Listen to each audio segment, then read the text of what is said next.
Here's what you get on a typical rooftop here.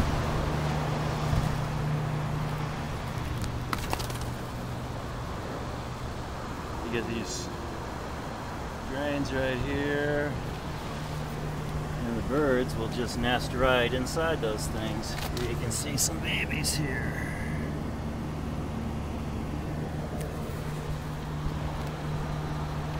This is a typical roof. Pigeons all over the rooftops here. They get down below these, underneath these AC units, and that's where they're nesting.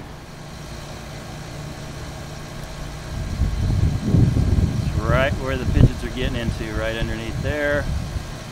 You can see how this is.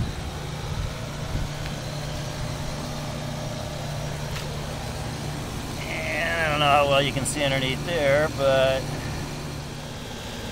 here we have another funky design AC unit that somebody just kind of hodgepodge together.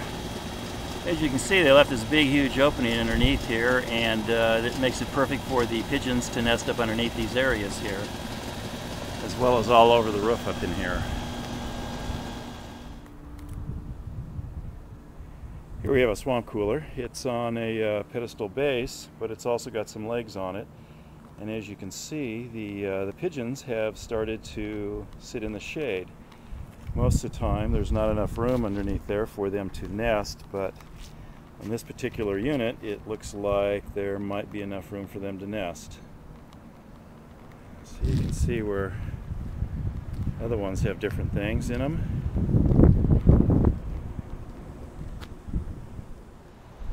Here you can see some of the newer designs where they're putting these AC units up on a pedestal here.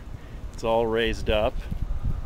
You can see there are some little gaps in there on the sides, but for the most part these are pretty well sealed up. Now you'll notice that this AC unit here doesn't really have a lot of activity, but the farther down you go onto this roof down there, the worse the problem gets, because they've got nesting underneath those AC units. As you can see, some of the surrounding buildings also have the same type of a setup with the openings underneath the coolers and ductwork and all those different things. It's just a real problem here. Anytime you leave shade like this for these birds, that's what they need to survive in this Arizona sun. So you need to close off underneath these HVAC units, swamp coolers, any of that kind of stuff there.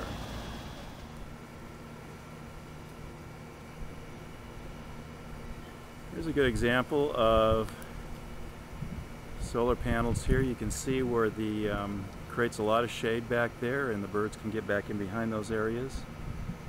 Here you can see some of the other units.